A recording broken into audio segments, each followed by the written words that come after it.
శ్రీమాత్రే నమ. జై గురు దత్తాత్రేయ నమ. ఈ వీడియోలో మనం ధనుస్సు రాశి వారికి ఫిబ్రవరి నెల మాస ఫలితాలు పరిశీలించే ప్రయత్నం చేద్దాం. మరి ధనుస్సు రాశి వారికి ఈ నెల ప్రారంభంలో 4 గ్రహాలు ధనస్థానంలో ఉండడం, అలాగే కుజుడు ఉచ్చస్థితిలో ఉండడం, అలాగే భాగ్య రాజ్యాధిపతులైనటువంటి రవి బుధులు కలిసి ఈ నెల ప్రారంభంలో ఈ ధనస్థానంలో ఉండడం వల్ల జాతకుడికి చాలా వరకు ఆర్థిక పరంగా అభివృద్ధి అన్నది రావడం జరుగుతుంటుంది. అనేక మార్గాల ద్వారా జాతకుడు ధనాన్ని సమకూర్చుకోవడం జరుగుతూ ఉంటుంది. ఏదో ఒక ప్రయత్నంలో ఒక లంసమ్ అమౌంట్ సంపాదించాలనే ప్రయత్నంలో అన్ని వనరుల ద్వారా దాన్ని ప్రయత్నం చేసి ఆ ధనాన్ని సమకూర్చుకొని ఆ కార్యాన్ని పూర్తి చేయడం జరుగుతూ ఉంటుంది. అలాగే ఉద్యోగపరంగా ఒకేసారి మీ యొక్క హోదా పెరగడం వల్ల, మీలో క్వాలిటీ ఆఫ్ వర్క్ పెరగడం వల్ల కొన్ని కొత్త అవకాశాలు రావడం జరుగుతూ ఉంటుంది. ఇదే అవకాశాన్ని తీసుకొని మీరు వేరొక చోట మీ యొక్క వ్యాపార విస్తరణకి తగు విధమైనటువంటి ఏర్పాట్లు చేసుకోవడం జరుగుతూ ఉంటుంది. ఏదేమైనా చేపట్టిన కార్యక్రమాల్లో చాలా విజయవంతం పొందుతూ ఉంటారు. అయితే కొన్ని కుటుంబ సమస్యలు చాలా వరకు మిమ్మల్ని ఇబ్బంది పెడుతూ అవి ముందుకు వెళ్లకుండా అడ్డకట్ట వేయడం జరుగుతూ ఉంటుంది. ఏదో ఒక పని చేయాలి, ఈ పని ప్రారంభించాలి అనుకున్న సమస్యలో ఎవరో ఒక కుటుంబ సభ్యుల కారణంగా ఆ పని వాయిదా పడడం, చాలా నిరాశకు గురవడం జరుగుతూ ఉంటుంది. బట్ ఏదైనా ఈ రాశి వారికి ఈ కుటుంబ విషయాల్లో సమస్యలు ఎక్కువ అవడం వల్ల అభివృద్ధి కుంటుపడడం జరుగుతూ ఉంటుంది. అయితే ఇవన్నీ నెమ్మదిగా ఈ నెల ప్రారంభం నుంచి విడిపోవడం జరుగుతూ ఉంటుంది. ప్రధానంగా బుధుడు ఈ రాశి వారికి రాజ్యాధిపతి, సప్తమాధిపతి. అంటే అటు వైవాహిక జీవితం, భార్య యొక్క ఆరోగ్యం, అటు ఉద్యోగపరంగా సమస్యలు, ఇవన్నీ కూడా 3వ స్థానంలోకి ఈ బుధుడు మారడం వల్ల, అక్కడ ఉన్నటువంటి రాహుతో కలియడం వల్ల, అంటే దశమాధిపతి 3వ స్థానంలో ఉంటూ అక్కడ ఉన్నటువంటి రాహుతో కలియడం వల్ల కొన్ని కొత్త ప్రయత్నాలు ప్రారంభిస్తారు. ఎవరో ఒక సంస్థతో కానీ ఒక వ్యక్తితో కానీ కలిసి మీరు వేరొక చోట మీ పని ప్రారంభించడానికో మీ యొక్క వ్యాపారాన్ని విస్తరించడానికో కొన్ని ఏర్పాట్లు చేసుకోవడం జరుగుతూ ఉంటుంది. అలాగే అడ్డొచ్చిన సమస్యల్ని సాల్వ్ చేసుకొని ముందుకు వెళ్తూ ఉంటారు. అంటే గురువు కూడా మీకు అక్కడ ఈ బుధుడిని వీక్షించడం వల్ల ఎన్ని సమస్యలు ఎదురైనా మీ యొక్క కొత్త ప్రయత్నం నెరవేరుతూ ఉంటుంది. అలాగే దానికి ఇతరుల సహకారం కూడా లభించడం వల్ల అది చాలా వరకు సక్సెస్ఫుల్గా ముందుకు వెళ్ళడం జరుగుతూ ఉంటుంది. దాని తర్వాత ఏంటంటే శుక్రుడు ఈ నెల 5వ తారీఖున శుక్రుడు షష్ఠ లాభాధిపతిగా మరి 3వ స్థానంలోకి మారడం వల్ల కొంతవరకు మీకు ఆర్థిక పరంగా అవసరం ఉన్నా లేకపోయినా కొంతమంది మీ మిత్రులు మీకు సహకరించి మీ అభివృద్ధికి కారణం అవుతూ ఉంటారు. ఎస్పెషల్లీ విద్యార్థులు లాంటి వాళ్ళు వారిలో ఉన్నటువంటి ఇంకా టాలెంట్ పెంచుకొని కొత్త విద్యలో అంటే రాబోయే ఎగ్జామ్స్లో సక్సెస్ఫుల్గా పూర్తి చేసి ఒక మెడికల్ రంగంలో కానీ ఐఐటి లాంటి కొత్త కోర్సుల్లో చేర్చుకోవడానికి ఇప్పటి నుంచే మీ యొక్క ప్రయత్నాలు ప్రారంభించడం వల్ల ఆ పని చాలా వరకు సక్సెస్ఫుల్గా పూర్తి అవ్వడం జరుగుతూ ఉంటుంది.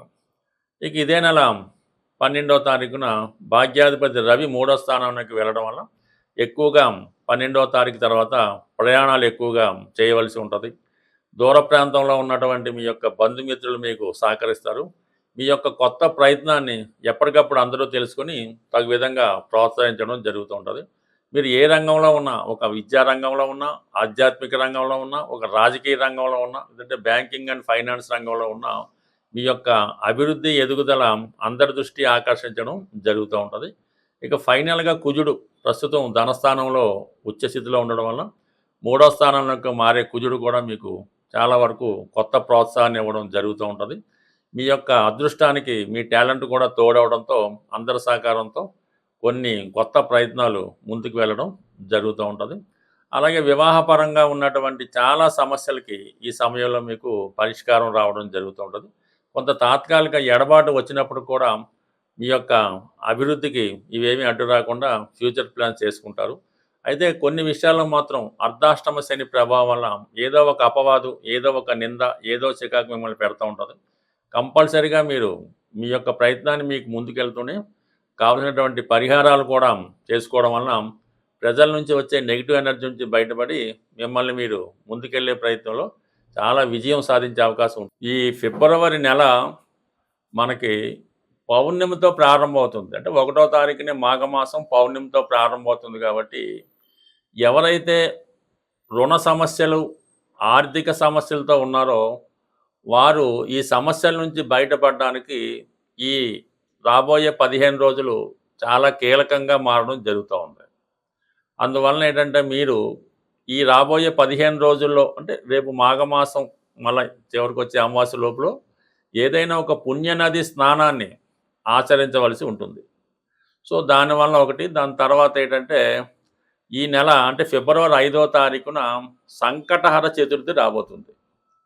ఆ రోజు విధి విధానంగా మీరు వినాయకుడికి అభిషేకం, హోమం లాంటివి చేసుకోవడం వల్ల ఏదైనా ఆగిపోయినటువంటి పనులు తిరిగి పునఃప్రారంభం అవడం జరుగుతూ ఉంటుంది. ముఖ్యంగా విద్యార్థులు ఎవరైతే ఉన్నత అవకాశాల కోసం ఎదురు చూస్తున్నారో వాళ్ళు ఏ వయసు వారైనా సరే ఆ రోజు పిల్లలైతే పెద్దవాళ్ళు చేయించడం, కొద్దిగా 15 సంవత్సరాలు దాటిన వాళ్ళైతే వాళ్ళే ఆటోమేటిక్గా ఆ రోజు విధి విధానంగా ఆ పూజా విధానాన్ని పాటించడం వల్ల, వీలు కాని వారు కనీసం విఘ్నేశ్వరుని 108 నామాలతో పూజ చేయడం వల్ల ఆ రోజు అంటే సంకటహర చతుర్థి చేసుకోవడం వల్ల రాబోయే విఘ్నాలన్నీ కూడా తొలగిపోయే అవకాశం ఉంది. ఎస్పెషల్లీ ఈ 14వ తారీఖు 2వ నెలలో మరి వస్తున్నటువంటి శని త్రయోదశి, ఇది చాలా ఇంపార్టెంట్ అయినది, చాలా పవిత్రమైనది. ఆ శని త్రయోదశి రోజు అంటే మాకు ఏలినాడు శని, అష్టమ శని, అర్ధాష్టమి ఇవన్నీ కూడా పక్కన పెట్టండి. ప్రతి ఒక్కరూ ఎవరైతే జాతక చక్రాన్ని, జ్యోతిష్యాన్ని, నవగ్రహాల్ని నమ్ముతారో వారి విధి విధానంగా ఆ 14వ తారీఖు వచ్చినటువంటి మాస శని త్రయోదశి నాడు చక్కగా మరి నవగ్రహాల్లో అన్ని గ్రహాలకి పూజ చేసి ప్రత్యేకంగా శని భగవానుడికి తైలాభిషేకం చేయడం, తర్వాత మళ్ళా మంచినీటితో అభిషేకం చేసి విధి విధానంగా అక్కడ ఉన్నటువంటి ఆచార ప్రకారం పూజాది కార్యక్రమాలు పూజ చేసుకొని అదే శనివారం రోజు ఏదైనా శివాలయంలో అభిషేకం చేయించుకొని తిరిగి ఆ రోజంతా కూడా చాలా నియమంగా ఉండవలసి ఉంటుందన్నమాట. ఆయిల్తో చేసిన పదార్థాలు తినకూడదు. ఆ రోజు ఒక్కరోజు భూసైన కింద పడుకోవాల్సి ఉంటుంది. ఎటువంటి బలహీనతలకి అంటే సింగిల్గా పడుకోవడం, బ్రహ్మచర్యం పాటించడం, అంటే సుమారుగా మీరు స్వామి అయ్యప్ప దగ్గరికి వెళ్ళినప్పుడు ఎలా ఉంటారో ఆ విధంగా ఒక్కరోజు మరి ఆ శని త్రయోదశి రోజు సంకల్పంతో ఉండడం వల్ల చాలా వరకు మీకు ఉన్నటువంటి ఆర్థికపరమైనటువంటి సమస్యలు తొలగిపోవడం జరుగుతుంది. అంటే ఒక వ్యక్తి జీవితంలో సుఖమైన వైవాహిక జీవితం పొందాలన్నా, ఆర్థిక పరంగా బాగుండాలన్నా ఏదైనా కూడా శని భగవానుడు ఇవ్వగలడు. దాన్ని మిమ్మల్ని మార్చగలిగే శక్తి ఉంటుంది కాబట్టి ముందుగా మీరు ఈ సంకల్పంతో ఆ శని త్రయోదశి చేయడం. ఇక అలాగే మనకి 15వ తారీఖున వచ్చినటువంటి మహాశివరాత్రి. ఆ మహాశివరాత్రి రోజు విధి విధానంగా మీరు ఏదైనా ఒక పుణ్యక్షేత్రంలో ఆ స్వామిని దర్శించుకోవడం వల్ల సంవత్సరం మొత్తం మీరు మరి శివుని దర్శించుకునే పుణ్యం దక్కుతుంది కాబట్టి ఆ మహాశివరాత్రి పర్వదినాన్ని కూడా మీ యొక్క ఆచారం ప్రకారం స్వామిని దర్శించుకొని ఆ రోజు కూడా నియమంగా ఉండడం వల్ల చాలా వరకు అంటే మాఘమాసంలో చేసిన పుణ్యకార్యం అనేక రెట్లు ఫలితాన్ని ఇవ్వడం జరుగుతుంటుంది. కాబట్టి కనీసం ఈ 15 రోజులు అంటే పౌర్ణమి నుంచి మళ్ళీ వచ్చే అమావాస్య దాకా విధి విధానంగా వీలైతే ప్రతిరోజు విష్ణు సహస్రనామాన్ని పారాయణ చేయడం కానీ, ఏదైనా విష్ణుమూర్తి దేవాలయాన్ని సందర్శించడం కానీ, వీలైతే గోవిందనామాలు పారాయణం చేయడం వల్ల కానీ 15 రోజుల్లో ఒక్కసారైనా మీరు పుణ్యనది స్నానం చేయడం వల్ల సంపూర్ణంగా మీ యొక్క సమస్యలు పరిష్కారం అవడం జరుగుతుంది. స్వస్తి.